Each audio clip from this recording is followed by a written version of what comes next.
everyone, it's Jeremy. Welcome back to the Slowest Blitz, where we are playing Asphodel. It is turn 12. We have attacked the Shadow Glade. We also did some alteration. Yay! We did alteration 2.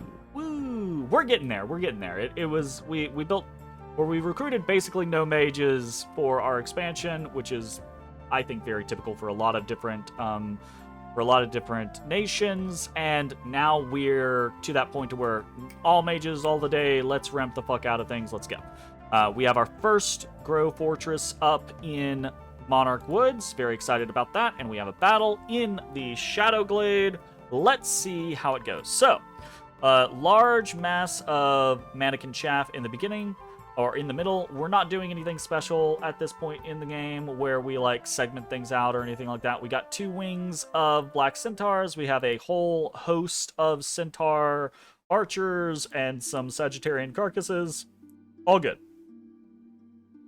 And I'm expecting we're basically going to delete things. Looking about as expected. Ooh, got some lightning out there. It's not great. And immediately slaughtered pretty much everything. Now the question is did we lose a lot of centaurs out of that? And I think the answer is no, right? We lost a single black centaur, 111 kills in that scenario. Awesome. Yeah, we barely lost anything. Lost some carrion wolves, lost some boars and horses. The rest of it, mwah, perfect. I'm getting spammed on the closed Discord. Sorry. Okay.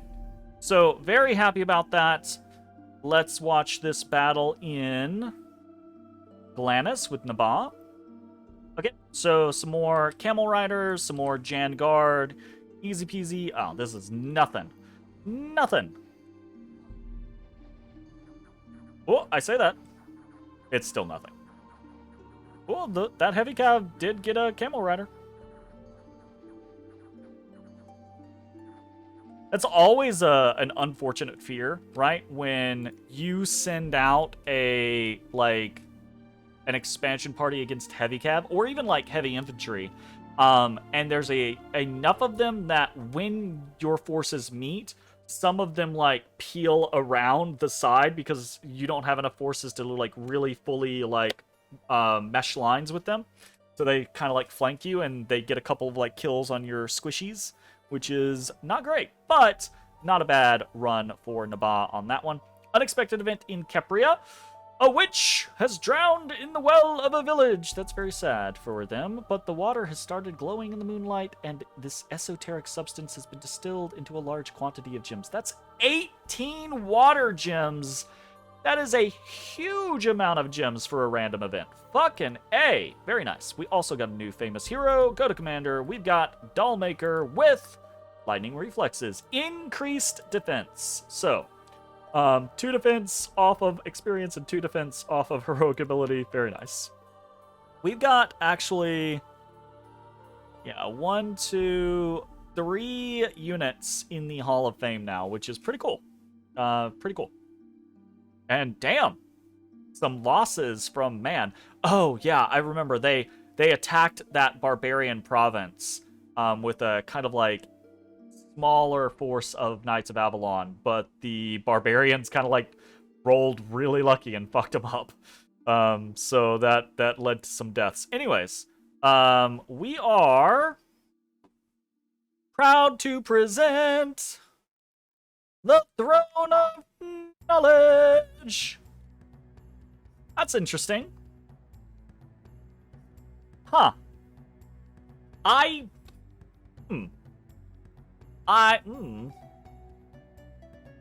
not sure how I feel about this one comparatively to some of the other thrones that we could have got, right? Like, if we had gotten the Throne of Fire, oh, +3 attack skill, that's killer. And it breaks us into high fire mages.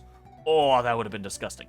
Throne of Water, additional 3 defense off of our stuff already, and Hydromancers. Oh, that would have been crazy. even something like the Throne of Air, where we get Air Shield and we get Windmasters, would have been pretty cool. Most of the others would have been alright, like getting Silver Order would have been pretty cool. Getting, not the Artificer. I mean, it's nice, but that's not really something we care about that much. Yeah, Throne of Knowledge is absolutely not bad for us, but it is very... What's the word I'm looking for? It's not the surprise break that I was hoping for, right? Again, something like Throne of Water, defense skill, massive for us, and specifically, like level 3 water means we have a very clear concept, right? Because we already have access to lizard shamans here, we already have astral ones, right? So we already have that kind of like dip into astral that a lot of nations seek so that they can have little smaller communions to do things with, right? So that's kind of already an option. And the lizard shamans are going to be cheaper versions of that, right? Their upkeep cost is going to be lower, and they're just going to cost, I think they actually cost the same amount, truth be told.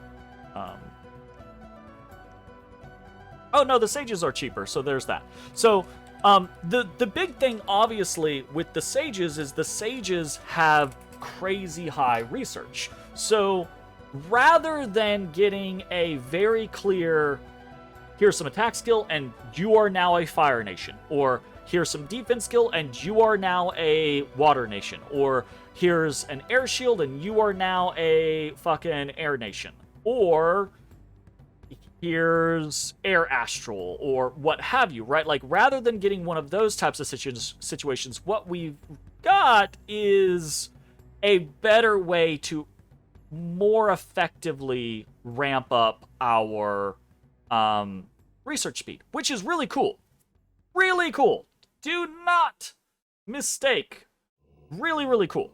But we were gonna ramp it up pretty hard anyways. So it's kind of like an interesting, like, rather than being a super specific, here's a cool thing that you're gonna get, now we have this general increase to just being like, okay, what you were gonna do, you're gonna do better now. You're gonna get there a little faster, basically. Which is still cool. The fucking gamble of the century is goddamn lore masters, right? Like, these things are stupid expensive, slow to recruit, and they're so fucking random. We could, part of the issue, personally, with Asphodel is they have a lot of really interesting stuff, but outside of nature, they don't guarantee themselves high things, right? We have no fire, no air, very low water, very low earth, no astral, right? And low glamour. This could be a way for us to break into any of that, right? Getting fire 2 could be really good for us. Getting Earth 2 would be massive for us. Getting an Air 2 or a Water 2, those are all decently big things for us in the right situation. The issue is these motherfuckers are a super gamble. We could roll this and we could get a Nature 2, Death 1. And we could be like, cool, I just paid 400 gold and 2 turns for a worse Dryad Hag. Right? So, like, it's very, this throne, not a bad throne, not complaining that I have it, but it is so less clear on how this is going to service us, other than, oh, we're going to research faster. Cool, that's good. I'm happy that we're going to research faster. But how fucking cool would it have been if we were suddenly sitting on the throne of water and it's like, ba-bam, bitches, right? So, my excitement over this throne is tempered. That being said, we're immediately going to claim it, obviously, right? And we're going to immediately throw a lab down here because we will want to fort it and start recruiting those sages as soon as possible, right? For all the fact that I'm kind of like blasé about it, and I'm like, oh, well, we didn't get the really cool things that we wanted. It's still going to be super useful for us. Just getting out a couple of sages is going to drastically ramp up our capabilities in the early game to hit research goals, and being able to field a small communion to do things like mind burns or something like that against like Ulm isn't bad, right? Like that's a good option. So that's still very much something that we're excited about. Same time, building a lab over in Emictin, moving Feeling Lucky over there. We are prioritizing Emictin over Shadowglade, but we're doing it primarily because of movement, right? The Panic Apostates have map move 18 and they do have forest survival, but it's difficult I can't move all the way up here and then move down this direction, but I can move over here and then move up this direction. So basically just doing things in a specific order to hit where we need to be each turn after each turn so that we can get things up as quickly as possible. But we'll move over to Emictin, drop a fortress, move to Shadowglade, drop a fortress, probably move to Sylvania, drop a fortress, and then hopefully move to Shade Forest and drop a fortress. Although by that point, I don't think we'll have the nature gems, but it should be close, so we'll see how it goes. Anyways, other things that we are doing. We are moving a bunch of forces over here into Emictin because we're interested in moving on Phaeacia, but also Phaeacia, there's still these provinces over here, right? So if we can get over to Forbidden Forest, we can actually just go ahead and take that. And even if we don't fight Phaeacia, this gives us another, forest on the periphery of our dominion, so that we're just like, okay, yeah, this is a natural thing for us. This is our forest. Boom, go from there, right? So that's part of that kind of concept. We are moving down some forces over into Monarch Woods, right? With the concept of maybe we pick up some stuff here, some more centaurs, some more mannequins, and then we start moving down towards New Coast, right? So next couple turns, the plan is to gather our forces, hit maybe some of these provinces, and then look to start invading Phaeacia. I am pretty sure that that's the target that we're going to go, right? We're moving off a Dryad Hag to start site searching. We do want to try to site search a little bit here or there. I did kind of try to think, what do I want to prioritize? Do I want to send out ones, or do I want to try to sneak that too and not worry about water? And right now, I don't think I'm especially worried about water. Water's extremely difficult for us to utilize right now, but with 2 lucky rolls of Glamour 2, Glamour's pretty easy for us to use right now. So if we can get some good Glamour income in the early game, that will be a nice way for us to kind of augment our forces with some of the conjuration spells. Fey Folk, or more specifically Fey Foot Folk, I think are pretty decent options, and they require Glamour 2, which we have, so that's nice, right? So pretty excited about that. What else do we have going on? More Dryad Hags coming out, more Black Centaurs and Centaur Warriors, more Centaurs coming from Monarch Woods. Immediately, the War Machine roars to life, right? Centaur Hierophantides to help kind of lead things out, etc., etc. And that is mostly it, truth be told. Aside from that, I think we're basically just researching and trying to push our forces together so that we are prepared to move on Phaeacia. In the next 2 to 3 turns, basically by turn 15, I think is the goal, we should be attacking Phaeacia. We should have 60 plus Black Centaur, 150 or so mannequins, and probably 20 or 30 Centaur warriors and about 30 or so Centaur archers. And that's the generalized force that we're looking for. If we can smash Phaeacia in 1 or 2 big battles really quickly, we can be on their capital before turn 16, 17, 18, right? Around there. And that can be it. We can not worry about the war in general and just go from there. And again, probably just message Man or Ulm and say, hey, take these southern provinces from Phaeacia, and then we won't worry about it, right? And then the other thing is there is a throne right next to Phaeacia's capital, so if we can move on that, maybe then we get one of these other thrones that we're super interested in getting, and again, move into this kind of like mid-game where we're like, okay, cool, we've got an identity, we've got a concept, we're gonna go for specific research goals, let's smash it out, happy to have it happen, right?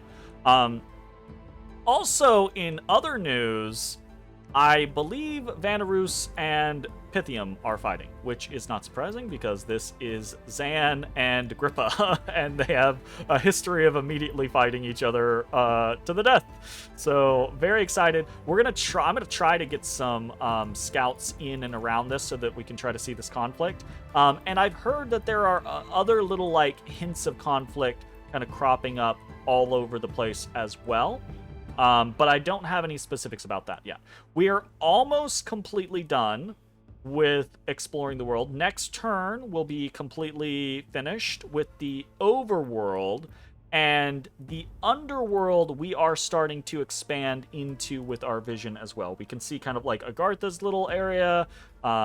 It's hard to tell exactly because the Fog of War doesn't work in the caves like it does in the overworld, where you can clearly be like, yes, I know where things are. In the caves, there's just fucking walls, so I don't know, where any of this shit goes, right? Like, you have the directions, but yeah.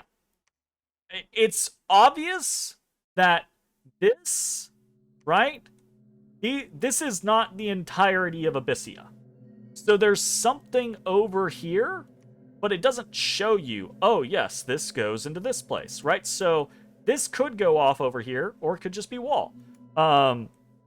This could go off over here, or it could just be wall. So I don't know how that works. I have very little experience with caves so far. So we're just sending some scouts down there. We're going to try to figure it out and see what we can see.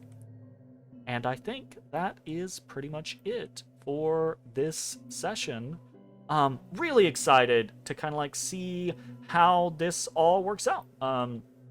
No idea if it will actually go the way that we're wanting it to, but fingers crossed, we will pump out some fucking forces and go ham and be successful. Fingers crossed. You know what? We should actually talk about this real quick. If we do match up against Phaeacia, what is likely for us to have to deal with, right? Like, we know, if we take a look, right? We actually don't know their bless. Ooh, that's questionable. Okay, we don't know their bless, but we know that they didn't spam out Orichalcum guards and expand with them, because otherwise I think they would have had better expansion. And the only reason why they wouldn't have done that is because they didn't take a big bless for them, right? So, since we saw them mostly using Colossi Light Infantry, I would assume that they don't have a big bless, and they're just going to mix in Orichalcum guards with a small bless as they can. So, we do have to face this, right? We can kill this. It hurts, but we can kill this. Colossi Light Infantry, they can hurt. The javelins in a large quantity are a big, big danger, but if we're doing flank attacks, it's unlikely that our Black Centaurs are going to face large quantities of the Colossi Light Infantry, because that would just open up their middle to just be overrun by mannequins and things like that, right? So unlikely that that's going to happen. Most likely they'll have a strong center of Colossi Light Infantry. Those javelins are going to go into mannequins. We don't give a fuck, right? So that should be fine. And troop lineup wise, that's not especially concerning. What we are likely to face, though, is a lot of Colossi Weavers, right? Probably not a lot of Colossi Queens. Probably not a lot of Prince Consorts, right? A couple of Colossi Storm Captains, and again, like a lot of these Colossi Weavers, right? So that means likely we will see small communions with lightning bolts and things like that. And that matters, right? Like, if it's turn 12 and we do a big fight on Phaeacia at, say, turn 17, and he has... What do we think? Probably one or two of these guys, right? So that's 2 turns. Maybe a Prince Consort or Colossi Queen or 2, right? So that's another 4 turns. And then probably about 12 or so Colossi Weavers would be my assumption. Maybe only 10, right? Depending on needing captains or more storm captains or things like that. Basically, though, we're looking at a communion that can't be very large, right? A size 10 communion is, and that's not bad, and especially not in the early game, but it's not going to be huge, right? So we're looking at, if he's avoiding burning out, maybe like a 4-6, like a 4 masters, 6 slaves kind of scenario, and spamming 4 casters, adding in the concept of like, lightning bolts coming from like a Prince Consort or from some Storm Captains. Let's take a look at Lightning Bolt real quick. So Lightning Bolt is Evocation 2. It does 14 armor negating damage, and it can shock. Okay. Our Black Centaurs have 25 health. And we can make other things be better evocation bait, like Carrion Behemoths. This motherfucker can eat a lot of lightning bolts, right? So that's actually not super scary for us. It's a problem, don't get me wrong. But even in the concept where we get like stuck in the breach of Phaeacia's kind of like gate in like a siege attack, a smallish communion, 4 to 5 masters consistently casting lightning bolts, I think is still a win for us, right? It might be a painful win. It might be a Pyrrhic victory, but I still think it's a victory for us, just based sheerly off of our combat potential with the Black Centaurs, generally speaking. I actually think that that's the case. So I'm not especially worried about it. There's the possibility, obviously, right? Like, if he is researching hard, that it's not lightning bolts, it's fucking thunder strikes. So he could have Evocation 4 by turn 16, 17. Entirely possible. And that makes things a little different, right? So if we run into a situation where we have to deal with a small communion spamming out 4 thunder strikes every turn, well, then we might attack Phaeacia, and Phaeacia might kick us in the face, and then we get killed by Phaeacia Man and Ulm and Bandar, and that's the game. But that's Dominions, and you gotta pull the trigger on something, and if that's the case, if that's what's gonna happen, that's what's gonna happen. The hope, I will say, is that, as far as we can see, he still doesn't have another fortress going on up. And much like us, most people have very, very slow research speed in the beginning of the game. It's gonna be another 4 turns before we even get to Alteration 3. That doesn't mean that he has not been focusing way more on research. It's even likely that he's focused way more on research. But the concept of him getting to alt or to evocation 4 thaumaturgy 1 is entirely possible, but not guaranteed, I think, right? So yeah, that's kind of the situation. We'll cross our fingers and hope that our charge is quick enough to cut him off. We'll face a couple of lightning bolts, fingers crossed, and that'll be that. And that's that. Thanks for watching. We'll see you next time. Bye-bye, everybody. Hey, everybody. Thanks for watching. If you enjoyed the video, consider leaving a like, commenting, or subscribing. It really helps me out. If you'd like to see me live, head over to my Twitch at twitch.tv/thedistanthorizon.